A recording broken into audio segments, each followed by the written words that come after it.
If you had a cousin like that and didn't have sex with your cousin, you'd be an asshole. Well, fuck your cousin? Yeah. You can't fuck your cousin. You can absolutely fuck your cousin if she's hot. Not a first cousin, not a first. Yes. No, you can't. Yes. That's fucking my uncle's something. Who cares? Thank you, Bobby. Who cares? You can't fuck. What's the difference? What's the difference? You can't. If she's hot and you don't see her all the time. I'm not talking about a cousin that lives like fucking next door that you grew up with and your family's all together. Occasionally, like, a cousin shows up and she's fucking 6 years old, and the next time you see her, she's fucking like 16 and you're 16. Get the fuck out of here. You're fucking. What about 30? What about 37? Right now, that's weird. That's weird. Because that's like old and lonely kind of cousin What if thing. it was like she was like 25? I'm talking kids where you fucking, the hormones are going anywhere between like 16 and 25. This is where 16 and 25, you can fuck your first cousin. Before You're you allowed. continue talking about fucking your cousin, I just want to say this is where the Opie and Anthony completely disagree. This is Anthony talking. I think this is Opie. Oh, no. That it's quite sick to have sex with your first, second, or third cousin. Thank you. Maybe a third. Fuck no. Maybe you get close and you're not third? Then fuck that. No, you get too close and you recognize the smell. Fuck no. Recognize the smell? What the from fuck what? is you smelling? I'm just saying, if you're related, you recognize the smell. I'm not talking That would be about. creepy. I'm not talking about this big romantic fucking love affair. I'm not talking about having kids. I'm talking about raging hormones pumping and fucking your first cousin. You're talking about, listen. And you look in their eye and you recognize the look. What are you recognizing? See your eyes. It's so filthy. It's so dirty. Yeah, but if it's a cousin that you see at a barbecue like once a year, once in a fucking blue moon, and she's your father's sister's something way out there that you see once in a while. I'm talking something like your mother's sister's daughter. Oh, no way. Your father's What's wrong with you? brother's daughter. Fucking dirty guinea. What's the matter? Anthony. You can't do that. No? Be honest. I want you to be honest. I'll be completely honest. How far have you gone with a cousin? Not even anything. Haven't. Never have. Just in your mind? Oh, fucking scrapped a few out. And if the opportunity came up, I would have. Yeah, but a sink fucker. Don't make me out to be a weirdo. Touche. Yeah, but at least you don't see the sink at Thanksgiving. Yeah, well, you kind of do. You just see your mother washing her hands in there after your grandmother's fucking face in it, splooged in it. My little cousin just brushing his teeth. Oh, there's some toothpaste stuck on the edge. I'll get it. No, that's okay. Wow. All right, well, leave it there. Whatever. Hey, Harry. But when I saw Leonard Skynyrd at Darien Lake, when they got back together, they finally decided about after 10 years, and you know what? It sucks that we lost our... Oh, the mullet guy. God damn. Forget about that. That's from... Bono. That's from the Live Aid and all that, right? Yeah. The Leonard Skynyrd, though, after 10 years, they go, look, we lost our lead guy, but there's still fans out there that want our music, and there's 20 guys in our band, so why don't we get his younger brother? Yeah. So the younger brother comes out, and he was awesome. He sounds like his older brother. But then the moment that they were going to play Freebird, I love telling this story. Oh, yeah. All of a sudden, what's the younger Van Zandt? Is it Donnie? I know Ronnie was the singer. There's Ronnie, there's Donnie, there's Johnny. I get them all confused, but you know Ted who I'm Van talking Zandt. about. No, it's not Ted Van Zandt. I'm as free as a bird now. Birds are very free. We have that in common, Gregory.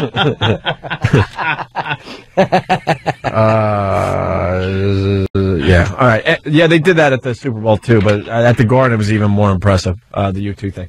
Anyway, so the Van, whatever, Ronnie, Johnny, or Donnie, whatever. I think Donnie was in 38 Special actually. he got the short end of the stick in that family. All of a sudden he's like, this next song, there's only one guy that should sing this song, and unfortunately he's not here. So this goes out to him. And then he takes his hat, his older brother's hat, puts it on the mic stand. There's one stupid freaking light on the mic stand. What? Just thinking of the hat Take on it the away, Jimmy. I actually don't have one. The hat on the mic stand. I was just thinking it's kind of smoldering. Oh, jeez. Still smoldering. They just kept it lit. The eternally... Anyway, and then... I hear Paul did that. Paul did that for George Harrison. But then all you heard was glub glub from the pudding in the microphone. Why tell a story, right? Why tell a story? F it. Who cares? Oh my! Look up the story online. No, go ahead. I'm sorry. I forgot these guys don't have an emotional bone in their body. Stupid me. Stupid me. I forgot. I'm dealing with two guys that don't have a soul, and nothing like gets them chilling. Wait, are you saying, Paul, do that to George to put a plastic baggie over the mic first? Why show an emotion? You're right. Go with the tumor jokes for another 10 minutes. I'm sorry. I was mistaken. I was mistaken. We're putting it. That's terrible. All right. Yeah, whatever. They put a hat there on the mic stand. Now, no one sang? No. They just did an instrumental version? Yeah, and there wasn't a dry... Did the crowd sing? Yeah. Yeah, I bet. There wasn't a dry eye in the house on that. Well, yeah. Yeah. But now they do it to the point where now it's like whatever. It's not even. It's hack now. It's not even that special. I want someone to sing it. Yeah. I think he finally started singing it. Finally, I think. Yeah. If I know my Skynard. But and that's a long instrumental. But they were right there. They sang the whole effing song, and there was one light on the hat. On the hat. The hat. What about the hat? But he got his hat. It's on the mic stand. His hat. Stupid Dyson, his hat. He should have put a curly wig on the mic stand and sang the Brady Bunch theme song. The stand still would have had to lose weight. Okay, base 2 covered. All we need is a good Modesto joke, and we can go home. And we'll have the final check. Oh, God. Am I so glad I've never had to deal with a chick's father. They usually ditch the family when they're girls I know are like 5. I thought you get to a certain age and you don't even, like... I don't acknowledge it anymore? I give my girl's mother no regard at all. Like none. Like if she didn't like me, I'd be like, really? Well, hey, things happen. And that's a mother, you know? Like the mother sometimes is there, but you don't give a crap about her either. Who cares? After you get a certain age, you're like... Yeah, I'm too... And then it's awkward. But in your situation, I know everybody's parents from now on are like, can I speak to you for a minute? My daughter. Excuse me, sir. Why are you seeing this gentleman who... You're this guy now. Yeah. That's what they call you when they have to speak. This guy. Who's this guy? Who's this guy? Oh. Anthony's this guy. They just... That's why I try to find girls with little connection. or no connection to their parents. The mother's okay because you could really kind of throw her around. You just find a low self-esteem circle. Yeah. The mother's no good. The daughter's happy good. that you don't need that. The father has been gone for forever. You don't need some father interrogating. Being honest. Need that? I got the father interrogation once when I was in high school, and I was just out of high school, but she was still in high school. She was like 16, and I guess I was 18 or some crap like that. And he goes to me, he goes, I was over the house, and he goes, let me drive you home. The father. The father? Like, yeah. All and right. he was one of these guys who worked for Caterpillar, the big machinery company. Builds motorcycles on the weekend. Yeah, one of those guys, mustache, and just always had this scowl on his face. Maybe that's all I saw, because that's the face he made whenever I came over the house. Maybe he could have looked like the nicest guy every other time, and I'm like, yeah, he always seemed to have this scowl on his face. So he goes, yeah, let me drive you home. You know, and I was like, okay. I sat in the passenger seat of the van, and we go driving to my house. It wasn't that long a drive, but man, did he fit a lot of crap in there. You know, I remember when I was your age, and he didn't even try to cut corners or anything. I knew what girls were all about and what I wanted from them, and I don't want. So what do you think I am? Like, yeah, not you. Okay, I'm trying to do that to your daughter. And yeah, you're the sorry son of a bitch that had a daughter. All of a sudden, I have to consider my morals, but you never did. What gonna did you smash do? your daughter as soon as I see turn your back. Exactly. And then just say "sir" at the end to make them feel better. Yeah.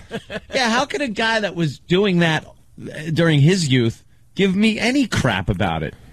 Well, you know, maybe he was a stiff during his youth. That's the thing. Don't you always assume that the girl's dad was a turd when he was growing up? Yeah. Wasn't. Yep. wasn't a dirtball like you know what I mean? I don't mean turd like dirtball turd. I mean like just lame. kind of a lame, yeah. Do you know what I mean? Yeah, me. Yeah, some kind of a lame, just not fun. I can't even imagine. Stick in the mud. I can't even imagine what that line of questioning would be for you now. Like, what's with this Brie Olson? And what you were doing? Just write the parents a check. Listen, how much for this little delicious thing called your daughter? How much for the girl? Yeah, you got to do a Blues Brothers. Oh, that's great. For the little girl. Or Waterworld. All right, 45 minutes with the wee one. That's my offer now. You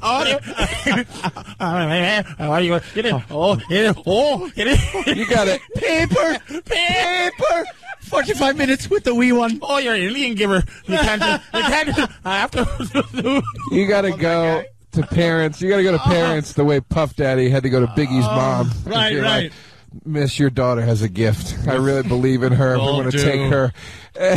All the respect and just trust me, please. Blah blah blah. Yeah, and all that. Oh man! But then they give you that speech, and then he dropped me off, and I was the most like, just wishy washy, walk right over me piece of crap kid at that point. Right. So I was just like, yeah, okay. I sat there. My body language said, "Beat me up." Just verbally beat me. I sat with my hands clenched between my knees, my shoulders real tight into my head, and I couldn't even look him in the eye. And now I would just kind of sit there and go, "You're joking, right?" Would you really do that? I swear I'm so. You know why? I'm the most like jaded, sarcastic douche now that I don't even care. Like fathers now, the last girlfriend, her father. It was like, all right, shut up, you hippie. You were probably older than that. Yeah, exactly. Probably. What are you kidding? You would look stupid pretending not to want to do what you want to do now. Yeah, it would look stupid. You're too grown of a man to pretend that I'm not going to try to sleep with your daughter if I'm with her. You know what I mean? And they'd be too 18, stupid to go, think I'm not trying to. Exactly. So you go, look, I'm going to treat her nice. Yeah. I'm with her. She's with me. Worry about it. I'll treat her nice. Don't worry Just about it. High school guy that's going to take him to McDonald's and what do I make this out there? Your company or personal? What is this one? Mr. Johnson? Or do I... Of course, I will have to inform you, this is taxable to you because I will need the deduction. Make it out to cash it in the memo for your daughter. I'm going to talk about this on the air, so it is a business expense. Your daughter is a business expense, like my computer equipment. I want to get to the point where I can just sit a girl's dad down like I'm the wolf and just be like, Can you afford oak? Well, your Uncle Joey can. And just start peeling bills off. Yeah. They're just happy you're treating it by a certain age, though. They're just happy if their daughter's happy. I'd rather just not have to deal with the parents. I don't want to deal with it. How can you say that? The last girlfriend I had, Melinda. Okay. Her mother. I had to put a goddamn smile on my face every time just to be nice, for the girlfriend's sake. Right. Like, because we were together for quite a few years at that point, and I hated her. I hated her mother. I used to fantasize. We'd be out to, like, I don't know, the Cheesecake Factory or having lunch somewhere. The big old Cheesecake Factory. Oh yeah, big old Cheesecake Factory. That's the big one. Yeah. Guess what this week is? It's the Cheesecake Factory. You rub your hands together. Usually it's Fridays. Last week was Chili's. Last week was California Pizza Kitchen. Yeah, and now we're gonna slide in. And then I'd have to listen to some Mr. Haney money-making scheme that she'd have. Well, Anthony, if you think I'm looking into going into real estate, all right, what are you going to do? Well, I'm going to take houses and I'm going to buy them. I was watching this Chinese fella last night about 1 a.m. and he said I could flip my house. That's what it is. He's talking about flipping houses. I'll flip you. So I'd be watching her like eat, and I'd actually have a fantasy that would go through my head, and I'm not even kidding about this. I'd be like, I have the power right now, the physical power, no one could stop me, to lean over and right hand cross this bitch right in the mouth. Right. Just to see that surprised look like, oh my God, this guy just punched me. And brought, like, I know her jaw would snap, like, to the side, and she'd go, ah, and fall off the chair. And I just would fantasize about punching her in the face.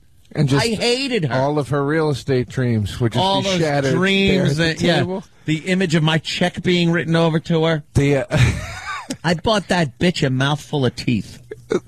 I wanted to knock him out in the cheesecake. And then I wanted to knock him out in the Cheesecake Factory. Her teeth were so, like, I couldn't even, if she ever came to New York, it was like, oh, I'd like to, meet your mother and Sal and stuff. And, my mother and Sal aren't the queen and knight in shining armor or anything, but, I couldn't bring this woman around with these friggin' black crayons as teeth. Were they rotted? Whichever ones were left. They were like friggin' like a hick. Like some kind of hillbilly choppers. How much they cost? So I go, you know something? I go, if your mom's going to be around, I go, maybe, and then this was it. Oh, you said this to your girl, like your mom's teeth is foul. Yeah. I said, let's look into seeing what it would take. That's how it started. We'll look into seeing what it would take to get her some choppers. To Voss her up. Next thing I know, she's already at the dentist, and I'm getting bills sent to me. So who was you mad at? Was you mad at your girl? I was mad at everybody. I was mad at the dentist. But whose responsibility? It should have been me to say, what the hell's going on. But so you could have not paid that bill. Yeah. So who'd you curse out though? I cursed out. Like if I said to my girl, check on your mother. Her feet all weird. There's some special shoes, and my girl just said, my girl just got her mother her special shoes, and then I got a bill. Yeah. I wouldn't curse her mom's out. It's not a mom's. No. I was mad at the mother because I knew she was always like this. The second you make an inkling just that you might do something for her, she's just a moocher. She would just mooch. Yeah, schemer. Yeah. Schemer. How many of these little money making scams did she used to come up with? Dude, I heard stories about her past history with men and ex-boyfriends and stuff, and every one of them had seemed to gotten just screwed over by her. She was living in a house that a guy used to own. Somehow he lost the house, she got it. They weren't even married. Like off of some kind of weird, like, friggin' carbon copy of a mortgage thing. And she ends up going, well, goodbye, boom, shuts the door, it's my house now. I'm like, and I'm, I gotta watch my ass. I gotta watch my ass. What did the teeth end up? Her daughter. What did the teeth end up running you? I'm curious to know. The teeth over the course of the, I think, 8 months or so that 30. It was going over was probably close to $20,000. Oh my God! Of a mouth. And then all I wanted to do was knock them right out of her face. Did they affect her breath at all? The teeth being bad, or you didn't notice? I never got that close. What did mother look like? I mean, other than the teeth. Let me think. Something from Lord of the Rings and not one of the people. It was like some kind of a troll. Jesus. Looks like a troll. Kind of a body that you can't really get a grasp of. I think she had scoliosis. Oh, Jesus. So it was kind of bent up. I thought I was a bridge man. Do you have a good relationship with any ex-girlfriends? Is there any that you still like go, hey, is all your relationship in just a tower inferno? It is literally the last one, yes, ended in fire. Well, we know that one, but it's like, do you have any that you still go, hey, what's up? Or they call you and go, I miss you or something, anything? No, there is occasional communication with Melinda, text-wise and stuff like that. Really? Yeah. Hey, how are you? It's like kind of a, do you still have that table in the garage kind of a thing? And I'll be like. It's cordial now? Yeah. There's no reason to be, Listen, did you see your face? I know we on radio, but he looked like as if, it's no reason. No, it wasn't her. You just said her mother had garbage mouth. Hated her mother. She knew I hated her mother. But you don't hate Melinda anymore. No, I never did hate her. She was never like one of these vindictive bitches like I had gone out with every other time in my life, where they all ended up with them just being pieces of crap. Which girl was because I'm new. Yeah. Which girl was Melinda? Was that the last girl you dated? That was the one I was with for like 7-8 years. No, the last one was the stupid traffic girl from 10-11.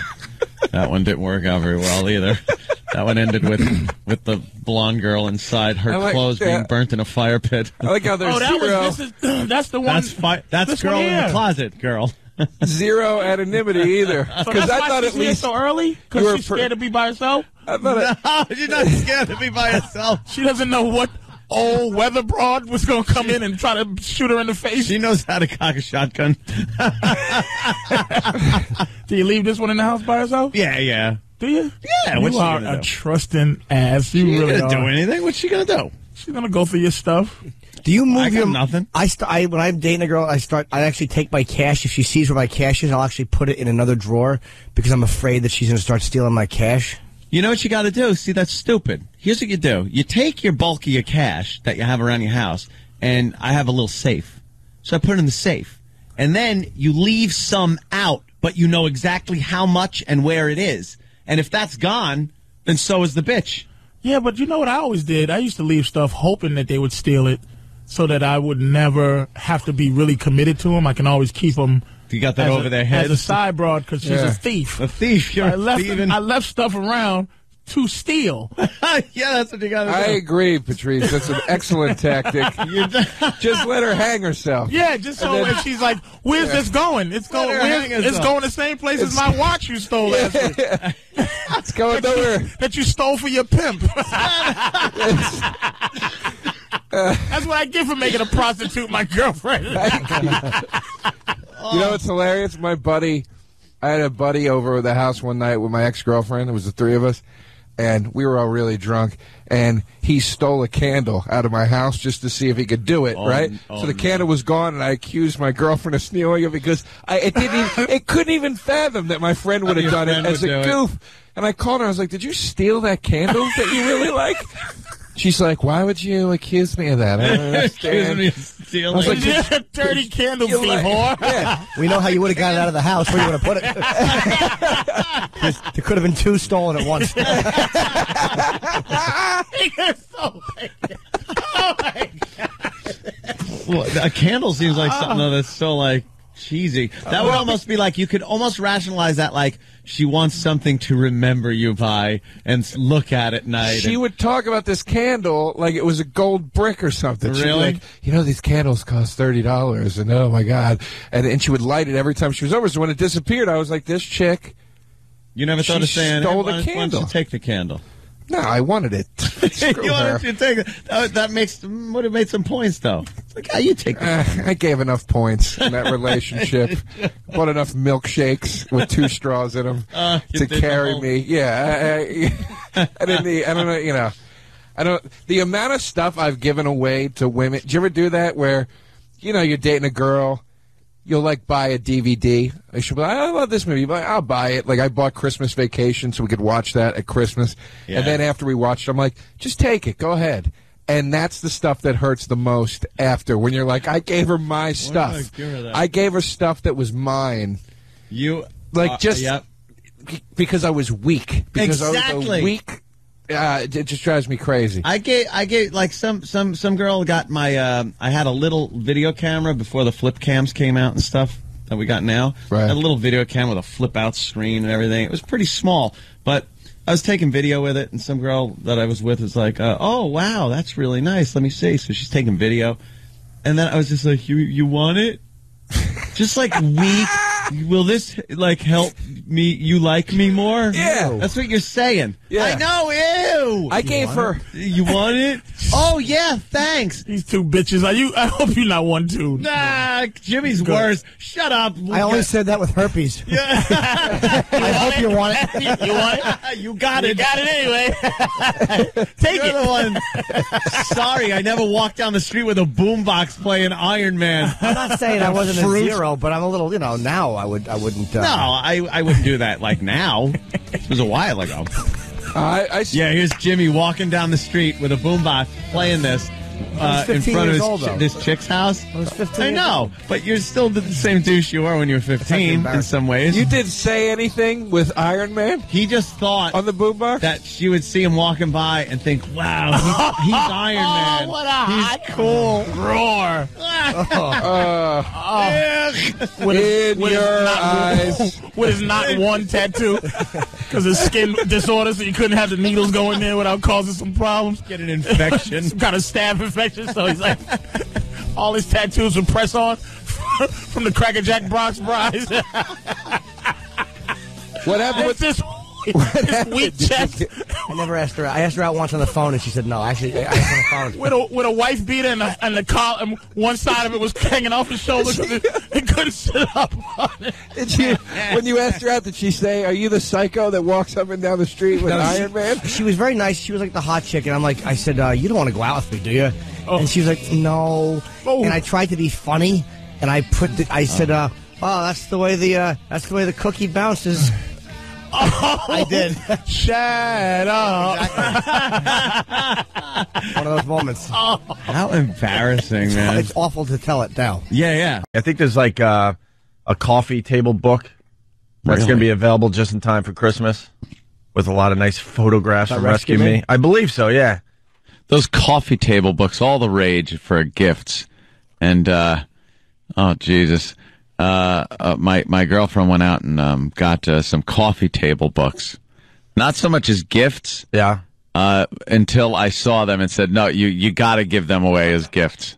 Because one of them is pretty cool. It's a photography book. Those are always good. And it's just of nude women, which is cool. Like, it's very artistic. It's done very well and tastefully. And yeah, but they kind of I've looked through those books in bookstores and photo shops or whatever you want to call them, camera stores. Yeah, and they always wreck it. How's that? I know it's tough to wreck a nude woman, but they kind of do because they get too artsy with it. They do get too artsy, but I mean, they don't want it to just be you should, a hustler. I know, but you should bring them because I don't have a good example right now. Yeah, but they paint them up weird. Or, you're exactly right. Or they put weird masks on, just stuff that just ruins it. So you can't really look at it and think that it's really a hot picture. Right. You know, it's definitely not made for spanking. Right. You know. But anyway, I interrupted. So you got that, which was pretty cool. But then there's another one. It was called Romance, and it was a book of nude men in romantic poses with other men. Oh, good Lord. Yes. Oh, dear Lord. I was like, what? So she opens it up. And I go, I'm not even looking at this. And I quickly scoot right up next to her. I get up there so I could get a good look. No, I go, I'm not even going to look at this. So she goes, oh, no, look at this one. It's so sweet. And it's a guy, like, with his head on another guy's chest, and he's doing something with his mouth. He's laying on the guy's chest. It's not anything hardcore, but it's like, why? I think that's nice. A couple of men to like a little head on the chest. There's nothing wrong with that. It was so and I told her, I go, I'd rather watch a porno where it's just like nasty, like that stuff, than see guys in these romantic poses. And then there's one where this guy, and he's like this muscle guy, and he's on a boardwalk to a beach, and he doesn't have a stitch of clothing on, but he's holding an umbrella. It's just like, yeah, it's raining out. So you draw the line with romance. The romance stuff. Man-on-man stuff's okay, but as soon as it looks like there's a little feelings involved, then you're out. That's when you tap out. Everyone out. Everyone has gone on to various websites, porn sites or whatever, and been subjected to watching man-on-man hardcore, just horrid stuff. Animals, whatever you want to, I mean, just hardcore sex. It's harder to look at guys making out a tender moment done in black and white photography. Your problem is the tenderness. It's horrid. Well, especially if you know that one of the guys is more attached than the other one. You're like, he's going to get his feelings hurt. Look at the love in his eyes. I'd rather something else get hurt than feelings. Of course you would. If you're talking about that. Because, we've had instances here where everyone's gone, oh, my God, look at this. And you gather around the computer and you just watch something horrific. And it's funny. Yeah. It kind of looks weird. But that is just pure, like, it's cringe-inducing in a man to watch that and see that type of tenderness, romance, and caressing. Love. Yeah, caressing. You don't want to hear caressing. That's cringe-inducing when I see it between a man and a woman. So that was another of the books. So yeah, I suggested she give it as a gift. Yeah, who gets it for Christmas? Well, figure it out. Your mom? No, no, figure it out. It's it's a little early. Hopefully they won't listen to the replay. It's somebody on staff. Someone on Let's just say Don Wicklin? Well, I didn't think of that. We might have to get 2 books. You know, the guy who threw us off by getting married? Yeah. Does he get the coffee table Oh, book? boy, you sure fooled everyone with that move, didn't you, Don? I saw Don on page 96 of the book. Wait, someone on staff? Yeah, well, on staff over at XM. Someone that would enjoy a book full of nude men. Hey! It could be. Could very well be. One half of the great radio team? Could very well be. That's known as Ron and Fez? Yeah. Yeah. Well, I mean, everyone is thinking it. I mean, wow, I blew the big reveal. Boy, stupid me. It could have been 3 or 4 guys over there. Shut up. So Fezzi gets the coffee table bar. Yeah, it looks that way. How funny would it be if Ron was really the big fruit? Like the greatest joke of all time. Hey there, Fez. Why don't you hand that book over this way? Was that Fez liked chicks and that Ron really enjoyed. Ron is just flaming. But deep man kissing. Ron doesn't even like, it's not even the sex between men he likes, it's the kissing and the sound, like when eyes wide open just to connect. Jimmy. Well, we got a situation here in New York City. We're trying to get Reverend Al Sharpton on our show. Good luck. He's a fan, actually. What do you mean he's a fan? I just felt like saying that. Jeez. I said that like with a little hope in my eyes. Like, really? Oh, he couldn't be. Really. Someone of his ilk is listening to this radio program? He enjoys this show. We're finished. No kidding. But what was I going to say? Yeah, Reverend Al Sharpton is attempting to shut down New York City. I guess they had a little drill yesterday in Harlem or Saturday. What was it? They had a march in Harlem. But it looks like they're shut down some traffic. It looks like they're in like spring training because they're just practicing up there. Yeah, Reverend Al has vowed to meticulously organize a protest here in New York City where he will shut down the entire city. That is what he's saying. And they practiced yesterday, and they had people like holding arms like across intersections, stopping traffic, and taking over a few storefronts, I believe. I was quickly wrinkled, and now he wants to make it an even bigger deal. Wants to shut down Broadway, Times Square. Yeah, because the verdict didn't go his way. Right. I'm sure most of America knows what happened here in New York with it's the cops shooting Sean Bell hours before his wedding. As he was leaving a club for his bachelor party. He's leaving a club. The cops that were undercover in there on some kind of narcotics operation heard some altercation between Bell and some other people. Bell was heard telling one of his friends, "Get my gun." That's when the cops followed them all outside. They got into the car, and as they were driving away, the cops pulled their guns, told them to stop. They didn't stop, drove into some of the officers who then opened fire on the car, killing Bell and injuring a lot of his buddies in the car. And the judge, because this wasn't a jury trial, the judge, after hearing all the evidence, determined the cops were justified in what they did. Sometimes it's not as clean cut where it's like, okay, he wasn't armed.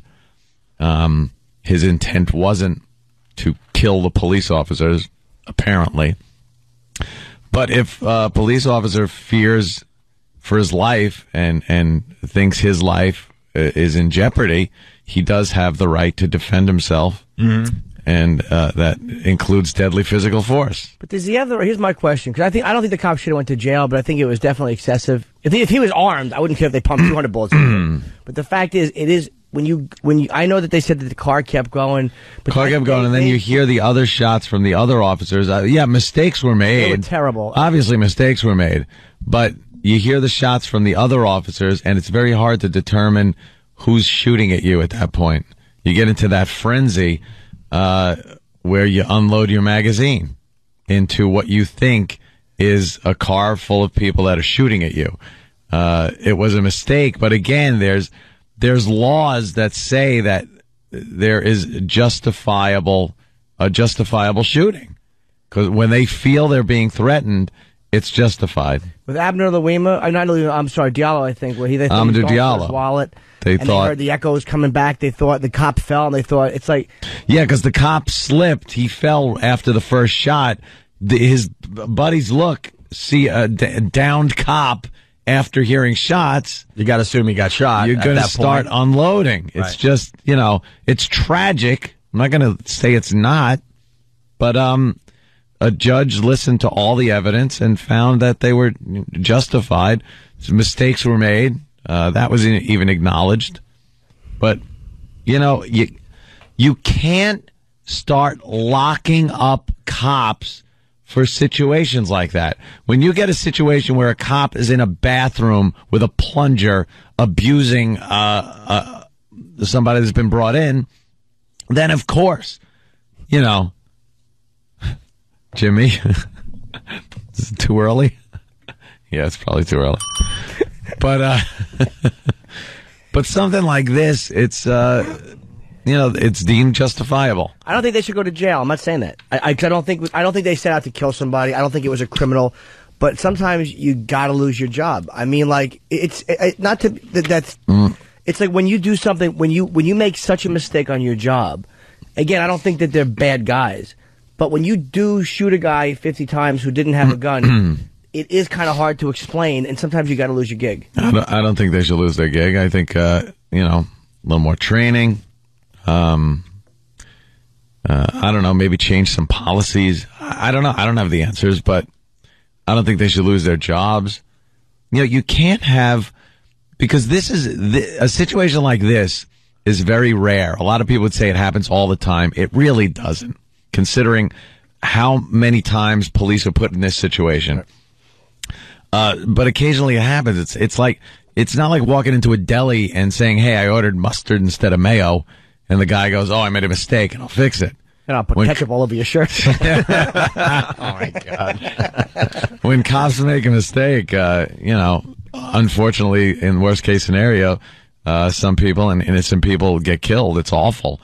Sure, it's awful for the cops, but again, I think these guys need a little bit of leeway, or else we're all going to be in trouble if these guys have to start second and third and fourth guessing themselves in a lot of these situations. You're going to find dead cops and dead civilians if they really have to start second guessing every move they make because there's this threat that they might go to jail. Well, that's what I'm saying. The leeway they get, and I agree with you, they shouldn't go to jail. I don't think what they did was criminal. I don't think their intent was criminal. Yeah. But that said, just because I love cops and I side with cops, and I normally do, and it's like, even in this case, I do. I don't want to see them go to prison. Right. But that said, it doesn't mean that you can make such a mistake and not lose your job. It's like, you just can't allow them, like anybody in any gig, to make such a grave mistake and just be put on desk duty. But on the outside, it's a grave mistake. When you look at it as police feeling threatened, the shots are being fired, there's a lot of confusion. I don't think you can look at it as a mistake that they're making, saying, screw it, I'm just going to unload my magazine into the car. They obviously, because of the verdict, thought their lives were being threatened. They thought they were being shot at, and they were returning fire on the people that they thought were shooting at them.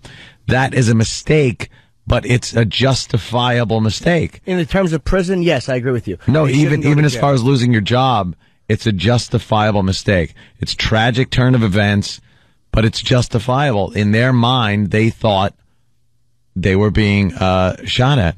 It's easy for us to say because it's not one of like somebody we know dead. But if somebody I loved was dead, oh, I know you'd want to. Well, if you take it personally, you'd want the guys in jail. You'd want them, dead. The family, fired. Wants them in jail. I mean, if you take it personally, of course. But if you just take it by like the judge did with the evidence, the testimony of both sides, and that's what he deemed. And you'll never get the police department to start firing their guys based on this. It'll start a precedent that's just it won't stop. Let's go to Bob. He's NYPD. Bob, what's going on? How you doing? Pretty good. What's I want to make a comment on what you were talking about with the mistakes that they made and things like this. But the general public doesn't understand is the police department pressures all the cops. I mean, we heard about quotas and everything, but I mean, it's really a pressure system where these guys go out there and, they're aggressively, even on patrol, you're aggressively out there stopping people, asking people stuff, digging around and getting yourself involved in things where you get in these positions. And when you get in these positions, not even the police department supports you. These guys got families, these guys got pensions, these guys got children. Yeah, they want to go home. Well, yeah, obviously that's the biggest thing. They want to go home, but I'm saying, it's not like they're going out there actively saying, well, who are we going to shoot today? Well, that's what, Bob, hold on. I agree with you, and that's why no one thinks that there should be criminal charge. No one's saying they should go to jail. Because I think that you're right. They didn't go out there saying we're going to go out and do something screwed up. Right, and I mean, like yesterday, we had something. I work in the Bronx, but we had, some kind of a call, two guys with a gun. I mean, we stopped these guys on the street, and we got 40 people standing in the bodega looking at us, and the cell phone cameras are coming out. You're getting put under a microscope every day, and they're making split-minute decisions. Why everyone else can review the tapes and take a look at, it's a very hard job. On top of that, the morale in New York City is completely, in the garbage can. We haven't had a contract in it's going on our 5th year. Will be in August. We're not getting paid. How bad could it get for these poor guys? And now, this is what happens to you when you try to do your job or try to make the city safe for everyone, supposedly. You know what I mean? And these guys, we all know these guys have had extensive records for weapons charges, assaults. They've had incidents with the police. And they're all made out to be a nice little guy that went out for his bachelor party. I mean, why do you think the cops were in these clubs looking at these guys? No one's saying... No, the guys are the guys are thugs. Like at least the one guy seemed to be. I don't know what Sean Bell, he had a record on. He might have. I don't know. But no one is saying anything good about the guys or even Sean Bell. But the thing is, you did see a guy get shot. 50. That's excessive, man. It's excessive, and we have to hold the cops to a different set of standards because this way we can back them when they're completely right. It's like I do back the cops when they're totally right. And again, if a guy had a pistol, I don't care if they pump 200 shots into him. Good. But if you don't have a gun, 1 or 2 shots is one thing. When you got a bunch of cops firing and not even knowing who's shooting, it's like, to me, they have a gun and they have our trust. They should at least have some system where they understand who's shooting when. As much as I know I can't do that job. I understand what you're, but like Anthony said before, you hear it's at night. You got guys in different positions around his car or whatever, and you hear one shot. You have no idea who did that one shot. And this isn't like a movie. You know how quickly all those shots were fired off? In a matter of seconds, it was over. It's not like you can take 3 shots and start assessing what's going on when you're hearing more shots. You just, it's bang, bang, bang, bang, bang, They panicked. Point at your target and fire. It's not panic. It's kind of policy. You try to end the threat. Shoot to kill when even like to say that I think when a cop feels his life is justifiably threatened, like a real like that's like again if a guy reaches in pulls out a toy gun or he pulls out a wallet that looks like a gun, like they said Diallo pulled out a wallet. I can understand that on a different level than a bunch of guys just firing into a car and no weapon being found. I mean, it's tough to explain how you thought a gun was being pointed at you when no weapon. The lead up to that is the detective hearing, "Get my gun." So why didn't they stop him before they got from to the guys? They were watching him. They were seeing where he was going, what he's doing. Why do you let a guy go get a gun? If that's the case, if a guy goes, "I'm going to get a gun," why do you allow him to go and get a gun? Yeah, let's stop him. Let's go to Patrick in Ohio. Patrick. Yeah, Anthony, why is it that every time something comes up with a black person, it's justifiable? Well, it's a black cop too, sir. He's not being. One of the cops is black. It doesn't matter. It doesn't matter, Anthony. I have a Mac 11 and I have an AK-47. If a robber came into my house and I put 30 holes in him, I'd be in trouble, wouldn't I?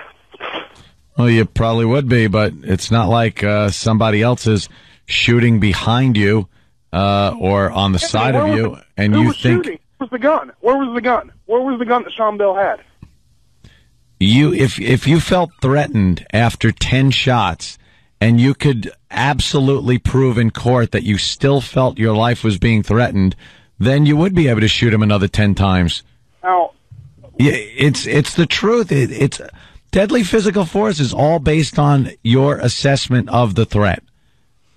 If you honestly believe, and people and a jury or a judge believes that you felt your life was being threatened, you can use deadly physical force. Anthony, what are the chances that somebody's going to find a cop what was using excessive force? Look at Rodney King. I'm sure, Anthony, you being as dark as me, and you consider yourself white, I'm sure you thought that was justifiable too. What are you trying to pull some true romance crap on me here? No, I'm just telling the you. Moors. Anthony, my mom's white, my dad's black, you're as dark as me, and it doesn't make any sense how you always bash black people. Doesn't make any sense. I don't bash black people. See, because it's always turned into a racial incident. No, That's Anthony, what pisses me off. Anthony, how many times do you ring that little bell? How many times do you ring that little bell, Anthony? Every time you have yeah. Well, that's the inappropriate bell. Sir. That's not just for black stuff. It could just be too dirty. Could be for the Jews. Yeah, absolutely. Yes. Okay. What is it? Definitely for the Asians. Time for? What's the 95% of the time, Anthony? I mean, Jimmy, you have sense. Opie has some sense. Anthony, I hope it's a character, because if it's not, I don't know what to tell you. Oh, Jesus. All right. Well, then I resent the fact that you think that Opie and I have sense. Then I don't know what to tell you. Before I go, Made me feel good today. Yeah. let me ask you this question. Okay, Anthony. sure. All that stuff you say on the radio, would you go down to Compton and say it without Kenny, or do you have to have Kenny with you every time? I don't have Kenny. I have Keith. Exactly. No, I would not go to Compton. Why would I go to Compton? Well, my point is, if you can't say something in front of people, then you shouldn't be saying it. So I say it in front of a mic. That's my job. Dude, he's saying it on the radio. It's not exactly hidden. You got to give Anthony this much. He's not saying it in a closet. He's living in one, but he's not saying it in one. He's living in one. Yes, sir. Listen to you, Anthony. All right. How many black people? A lot. Do you think if you were on Hot 97, you'd be saying half that stuff? Yeah, well, if I had a job on Hot 97, I'd be speaking my mind, and this is it. And I think, what do you want from me? I think it would be exciting as hell to have the morning show at Hot 97. Oh my gosh, you want conflict every morning? No one's turning that radio off, dude. I'm just stating what the judge found and the situation at hand, and what I know about the law and the use of deadly physical force. Okay, Anthony. And you're turning it into a huge racial thing. Okay, Anthony, I understand that. Here's my point. You like guns. I love guns. Got 4 Glocks. Great. If somebody broke into my house. Back to back, 10 paces. And I unloaded 60 rounds from all my Glocks. Yeah. Would I be in trouble? That's excessive. And 50 shots isn't? Not if you had 4 other people in your house shooting and didn't know if the perpetrator was one of the guys that were shooting. All right, Anthony. And if there was a car in your house chasing you around your kitchen, maybe there'd be a problem too. Scuffing up your new linoleum. All right, let's thank you, Patrick. We got to hit a break here. Wish I could sound less like Joan Rivers while I said this. Hi, Tara Reid. Tara. Oh my God, guys! Wild on Anthony. What was her show called? Oh, I don't know. Sluts around the world. All right. We got to get right back to the phones. Let's say hi to Dave in Jersey. Dave, what's up? You're on the Opie and Anthony show. Hey, what's going on, boys? Hey, man. I'm a cop in Jersey, and you hear a lot of them. It's been all over the news saying this is excessive, if you do a little bit of research, I'm a veteran also. You do a little bit of research and you look up online in a wartime situation. Now, this is a wartime situation. I understand that. But it winds up being like something ridiculous, like 3,000 rounds to kill one person. Mm-hmm. Just the nature of combat. And you get what, I don't know, has anybody brought up sympathetic fire syndrome? Where you're shooting and you don't stop shooting until your buddy stops shooting. Your buddy doesn't stop shooting until he hears you stop shooting. And it can work as a chain. Like, the one guy fired 30 rounds. He could have been in the middle of a magazine. His other buddy's still shooting. He goes, he's going to reload because his friend's still shooting. And it's a car. Well, what finally stops them? The daylight comes, and or they have the shipment of when does it finally stop? They're completely out of ammo. They send an intern out for more rounds. I mean, how does this end? My God! And he emptied 2 rounds, and so on, and so on, and so on. All right, thank you, sir. We're going to try to get as many people on as possible. We got Chris in Freeport. Chris, what's up? Hey guys, love you, love the show. Yeah, thank you, Chris. Jimmy, I'm a police officer here in Shreveport. It's really frustrating, man, because you get the opportunity Monday morning quarterback something that nobody saw. The Supreme Court's standard for police force is if another reasonable officer, based on the totality of the circumstances, would have done the same thing, then it's reasonable force. Okay. I'm telling you, if a guy that just told me that he's going to go get a gun goes out to his car and then drives his car at me, yeah, he's going to get shot a lot. But we had an officer shoot a guy in the head last night here in Shreveport, leaving a burglary when he aimed a car at him and just about close in with the vehicle. And you're going to notice that almost every cop that calls is going to tell you the same thing. I know. Let me ask you a question. That's one of the problems I have with it. With the car argument, I've heard different things about that. Because I was at first like, yeah, they should have shot because I heard he was using the car as a weapon. But maybe he was trying to I don't know what he was trying to do with the car. But when you say I'm going to get a gun, why don't you stop that guy? Why do you wait if you see a conflict? Me? No. I'd stop him. Dude, in this situation, this is why I'm saying this was so poorly handled. And you know what? We do Monday morning quarterback. We have to.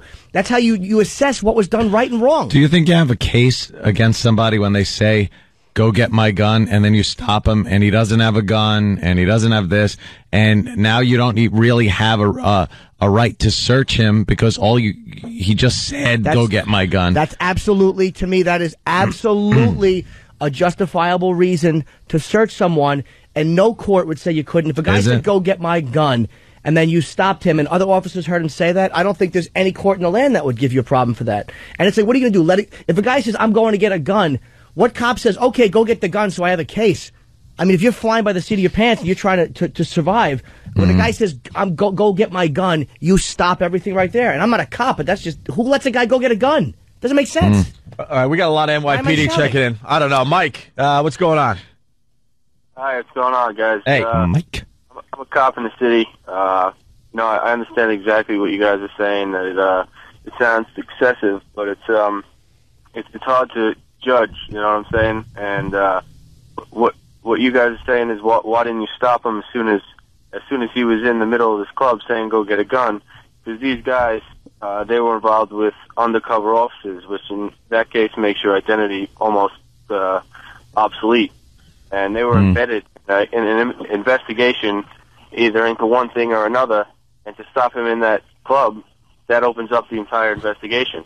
Now, that doesn't make it right to, let them go and grab a gun and, come back and start shooting the place up. But, what they did was they followed him outside to try and stop him outside. And, when you use a car as a weapon, which, we're trained in the city to use deadly physical force to save our lives, another life, or to save our lives or another life from serious physical injury, which could be caused by getting hit by a car. Now, this is all contingent upon the fact, too, that they did identify themselves properly. I've heard they did, and I've heard they didn't. And the argument I've heard that was made, that was Sean Bell driving? Yeah, I'm pretty sure he was the driver. It's almost like somebody raised a pretty good point about why is a guy on the way to get married going to just say, I'm running a cop over? Like, it for no reason at all. You're having an argument with a couple guys, and all of a sudden you have real cops, and you go, I'm going to run them over and go get married. That isn't even the point, though. That becomes secondary. The whole point in this thing is, did those cops feel like their life was being threatened to the point where they had to respond with deadly physical force? And everybody, the judge, the cops, all determined, yes, they did, and they were justified. Regardless of, they're not thinking in their head, hey, this guy does a bachelor party, he's driving. Why would he do this? Is he? They react. You just have to react quickly. I'm only asking that because I'm saying, did they identify themselves properly? Like, did he know it was cops, or did he think that it was some kind of another problem? Like, what kind of, like, that's what. And to me, his headspace does mean something, because, like, was he trying to run cops over, or did they maybe not identify themselves right? And he's going, there's a problem here. I'm getting the hell out of here. So so to me, it does matter. And the whole thing was as an afterthought, it matters, but in the moment, I don't think it matters. I think it does matter if they identify themselves, yeah. This is my question. And again, 90% of the time I think this stuff happens, the cops are justified. I really do. But like the 10% of times they're not. Like, and the police department has to take a certain line. And I hate playing the house liberal, believe me, it makes me sick. But it's like, you never hear the cops come out and go, you know what? They screwed up. I can't remember when you hear that. So it's like, if 100% time they're right, how is anybody ever supposed to believe they're right? You understand what I'm saying? It's like they never call themselves into question, at least publicly. So how, like, blacks are getting shot with, okay, you got the Allah, you got the... If I was black, that would kind of annoy me. I would probably go, well, when is the police department going to say it was unjustified force? I've seen cases where they've gone to jail or lost their job. I think it's these cases that get the most publicity because there is such a gray area where we don't know how it's going to end up. The media jumps on it with the whole race angle. They love that. So I think these get the most publicity. But it's usually these type of situations which result in the cops being acquitted because it is this weird, justifiable situation that I don't think a lot of people understand the laws. I don't think that seems to be the problem. I don't think a lot of people understand that police officers can shoot unarmed people if they feel that they're armed, that their life or the life of their partners or citizens are in danger. They're allowed to use deadly physical force. It doesn't have to be an actual threat, a perceived threat against your life or the life of the people you're trying to protect is enough to justify the use of deadly physical force. Legally, yes. That's why, again, we're in agreement. They should not go to jail. But to say that they shouldn't lose their job, I don't think that was part of the trial. So I don't think that was called into question. I don't. Maybe that's the. Hey, they might lose their job. You know, I mean, who knows now? I'm sure the police department didn't want to admit to any guilt by firing them before the trial's over. That would look a little fishy. You know, that would kind of.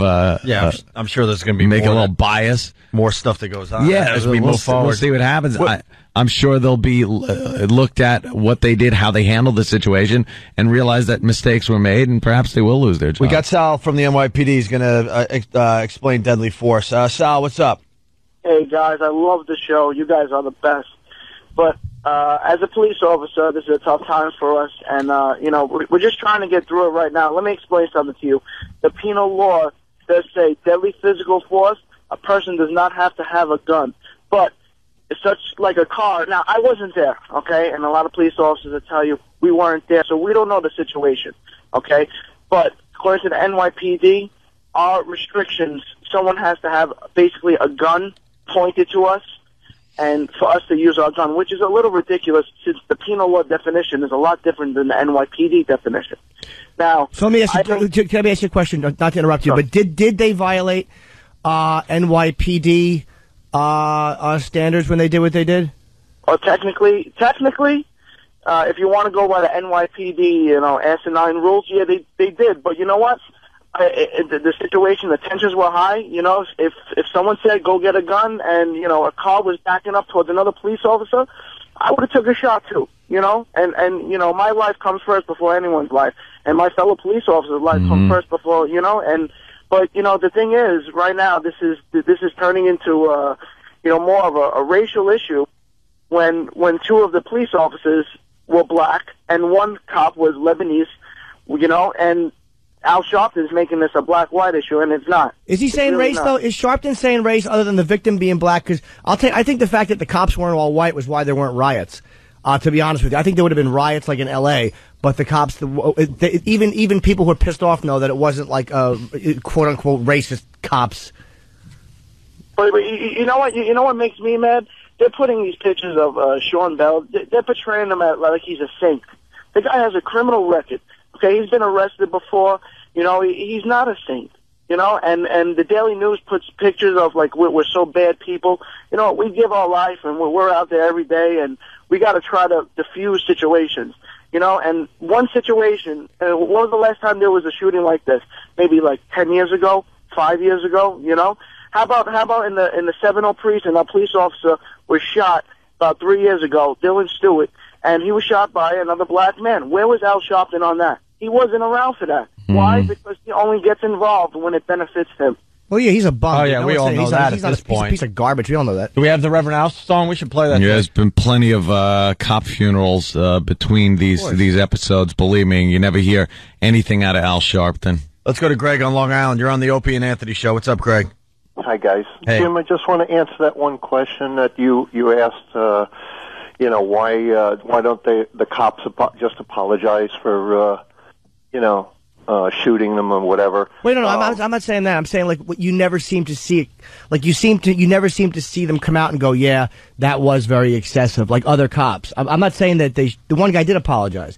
I'm sure that they would love to, but they would open themselves up to a lawsuit. That's you true. can't- Too, in this country, you can't say I screwed up. No, not them, bro. Not them. You're right. It is a litigious, awful, annoying society. But I'm talking about other cops in general. Like you never seem to see the other side come out and go, yeah, what those officers did was excessive, and while it wasn't criminal, they do have to lose their jobs. I think if you heard that occasionally, people would give them the benefit of the doubt a lot more. I think this guy brings up a good point, though, because then those people get subpoenaed to repeat that in a civil case for money when they're being sued. The other officers being sued. And then you got to sit there on the stand and go, yes, I did say that he made a mistake and shouldn't have done that. You know, so everyone keeps their mouth shut. Okay, then cops can't get mad when everyone constantly questions every single case so harshly. If people are worried about litigation when something like this happens of another cop, it's not even them. Mm-hmm. So you can't worry about having to be called to testify when something like this happens. If it's, you know, even if it's a cop at another precinct, it's not even you. They're going to call a cop at another precinct to testify. Well, you thought it was unjust. You're being called to testify. I'm sure there are people out there, cops out there, that think it was unjustified, but they're not going to say anything. We got to take another break. So, Reverend Al's meeting today to decide what day he's going to shut down New York City. Shut down New York City. That's it. Wonderful. All right, we go to break with this. It's Opie and Anthony. Who comes running when the cops get out of hand? Who thinks the mayor's in the Ku Klux Klan? Yelling and screaming as he's speaking to a mob. He wears expensive suits, but he doesn't have a job. Reverend Al, Reverend Al, he's your pal. Reverend Al, well, he's tapping off the people in his own community. Why is the white man always picking on me? He's got a fat belly and his hair's full of grease. We hear his battle cry. No justice, no peace. The man with a plan who you know you can trust. The portly little reverend with an ass just like a bus. Reverend Al, Reverend Al, he's your pal. Reverend Al, he looks like James Brown with too many calories. Now why is the white man always picking on me? Remember Bernie Getz in the Brawley case? Turn on the TV, you would always see his face. He's speeding in his limo to another homicide to make the network news with the family by his side. Reverend Al, Reverend Al, he's your pal. Reverend Al, on the never-ending search for some good publicity. Why is the white man always picking on me? Reverend Al, I'm Reverend Al. He's Reverend Al. I'm Reverend Al. He's Tommy Brown. I'm hungry. He's Reverend Al. Reverend Al. He will represent your family and he doesn't charge a fee. Now, as long as the footage makes it on the TV. Reverend Al. I'm Reverend Al. He's Reverend Al. I'm your pal. He's your pal. That's right, Reverend Al. Reverend Al. I'm Reverend Al. He's a race-bait, white-hating bag of baloney. Now, why is the white man always picking on me? And I can't stand that there's still bitching and complaining in the black community. You should all shut up because everything's friggin' even right now. I don't want to hear it. You got a guy that's pretty much a shoo-in for president, You got leaders that get away with murder for talking whatever they want to say with impunity, as opposed to Whitey, who's got to walk around on eggshells, or else he's going to lose his job. That's the world we live in. So stop your bitching. Pull yourself up by your bootstraps. Wow. Completely right. Completely right. It's ridiculous. 100%. We're even. There you go. Even Steven. The victimization goes out the window. And that's what Malik is saying. He's all mad at me by saying we're even. Malik, hi, my brother, from Asbury Park. What's up? What up, fellas? Hey, look, man, any other time, I see where you guys are coming from. But for you to sit there and think, after 400, and believe me, I'm not one of those brothers that sit there and be like, oh, the white man this, the white man that. Never that. You know what I'm saying?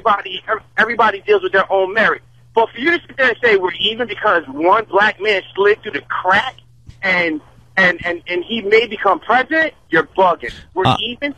I'm not saying just because one black man is right here at the threshold of the White House.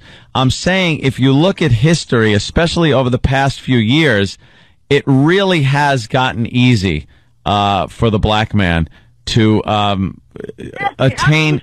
You're not a black man. You can't say it's been easy. I don't have to be black, dude. I don't have to be black to look at society with an open mind and see that it has become a lot easier for black people in this day and age. Just the fact that Barack Obama is being considered and the contender for president of the United States, that wouldn't have happened even 10 years ago, come close to happening. And it is now. When I go to the airport, it is just loaded with black employees. When I stop at the airport, the baggage handlers, security people, and you know something? Yes, even the pilots. I notice when I get back off the plane. Okay, that was a bad one, but no. And even the pilots. All I'm saying is a lot of civil service jobs. There's a lot of very good jobs. I watched a show called The First 48. It's a cop show. They show the first 48 hours of murder. Hold on 2 seconds. And a lot of the people involved in this, the police officers involved in the homicides, are black people. I was watching this last night going, black people have really made strides in this country. They have good jobs. The only time black people are being put down in this country is when they are on the news for robbing and killing people. There are so many black people that are doing very well in America these days. If they go to school and they educate themselves, they get a good job. There isn't this blatant blanket racism anymore that just because you're black, you're not going to attain the American dream. If you're stupid, if you're talking like a friggin' moron from the inner city in Ebonics, if I could use a term that's friggin' 10 years old, then you're going to have problems. But black people that have assimilated, have educated themselves, have an easier time getting jobs and making money than white people do. And I will stand by that absolutely. Malik? Absolutely disagree. Absolutely disagree, Anthony. Listen, times have gotten a little better. A little? A little better. I agree with you there. Times have gotten a little better. But there is a whole you gotta lot watch some more. old videos. Oof, really? Where's the fire hoses and German Shepherds, No my kidding. friend? Times have gotten a lot better. Like I said, the only problem are when people in the black community will not assimilate to this country. And that isn't placating and kowtowing to the man.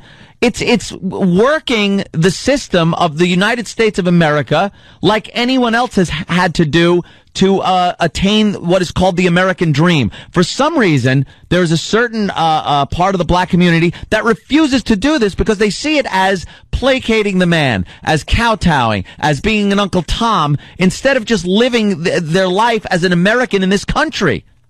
Listen, you have your ignorant factors in any race that you speak of. Yeah. What I'm talking about is the hardworking person that, if you're black, you still have to work 2-3 times harder than the average man. I don't agree.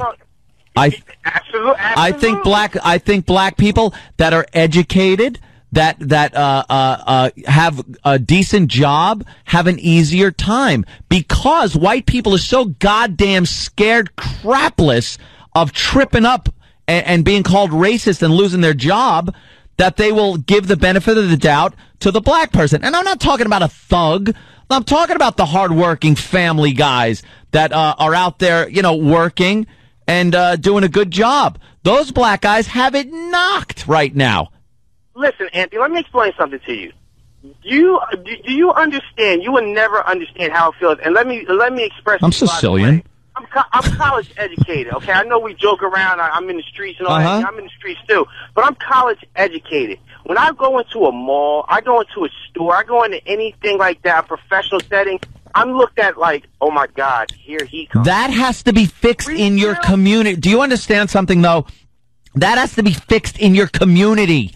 There is a problem in the black community. It has to be fixed around the board, Anthony. It's not just in our community. Like I said, you have bad factions in every race. Now, just like Jim Norton says, he makes a point that our stereotypical view of a white guy when comedians joke is, hey, I'm this white guy, and we know that's not the typical white guy, but that's how it's viewed. Come on, we don't look at you like that. Malik, so you can't look at every black. You can't look at every black guy as a thug. You know why you get fired? As far as Jesse Jackson goes, who supports Jesse Jackson in the black community? Jesse Jackson is a backbiting coward. It doesn't matter.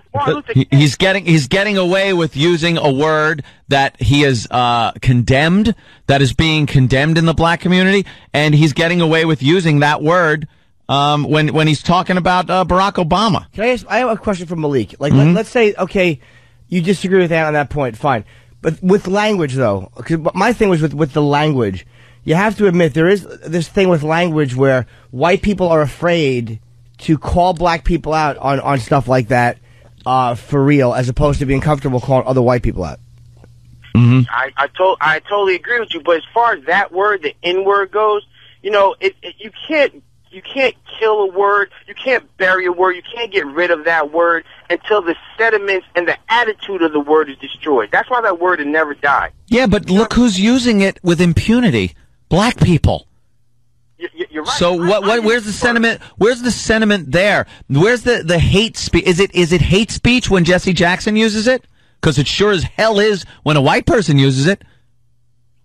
I agree with you. Anthony makes a really good point. It's got to start with the black community. They got to get rid of the N-word. Simple as that. I agree. I mean, you got Jesse Jackson throwing around the N-word on TV like it's nothing. Yep. That's going to cause problems. And especially, and what you brought up before about being followed around in the stores and stuff, Malik, I believe me, I'm feeling how that's got to suck. But the thing is, there's a disproportionate amount of crime in the black community. It's the way it is. These are statistics you can look up. I'm not blurting this crap out off the top of my head. There is a disproportionate amount of crime. And with the opportunities that are available these days to everybody, and especially black people, like I said, white guilt, you guys should milk the hell out of it. It just shouldn't be that way. There's a problem. There's a problem there that has to be addressed by the black community. Well, Whitey can't step in and fix that garbage. You guys, every morning, is it a vast news conspiracy that every morning when we watch the news and you see home invasion, you see convenience store robbery, gas station robbery, that the surveillance cameras show a majority of the time that it's a few black guys walking in there? Do you think white people look and go, holy Jesus Christ, wow, that's odd? No, they go, oh my God, I'm going to walk in a store and I'm going to look at the people that I have noticed have been committing the most crimes. Yeah, you're right. But who is broadcasting this nonsense? Nonsense? It's on film. Yes. Who is broadcasting this nonsense? A black guy robs this. A black guy. Oh, okay. The Jew media. So white guys doing B&Es? I used to do B&Es with white guys. What are you talking about? It's nice to see them work together. Well, all right. One thing you can't explain though is why is it on page 18 of the Daily News, Malik? Very good. This is the problem I have. Obviously, the score. Anthony's talking about just how things are right now and how things are perceived. No one thinks that 400 years were wiped out within 20 years. But why is it on page 18 of the Daily News and page 8 of the Post? And that's something you can't change, and I want to know why is that?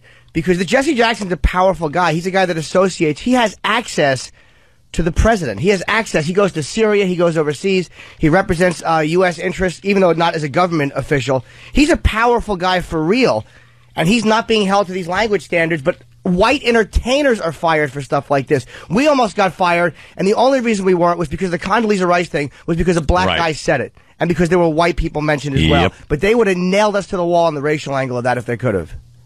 So why is it on page 18 and page 8? And we barely skated, by the way. Yes. The guy that was in charge over at XM at the time wanted us fired big time. Yep. And good old Eric Logan, who's leaving the company, was able to change his mind, thank God. So why is it page 18 and page 8? That's the problem I have. Yeah. All right. I really can't answer that question, but all I know is that when words like the N-word are put into play, look, you're right. We have a lot of homework that we have to do within the black community ourselves. Yes, I'm not disfranchising myself from that issue. You're right. You're completely right. But at the same time, you guys cannot say, oh, it's black this, it's black that, because of what is portrayed. And it's portrayed in a negative and wrong light. We're always getting the bad view of it. Like I said, a lot of black people in the black community do not support Jesse Jackson. That's true. That's why I blame white people, because white people are pretty much the ones who are running the media, not black people, and they're the ones who are showing it or not showing it. It's white guilt. He should absolutely be crucified for what he said. Of course. And it should be on the front page of every newspaper in America. Yeah. And it should be, and they should be playing the clip over and over and over again, like they do with everything else. Every time Whitey screws up, boy, they play it over and over and over again. Yep.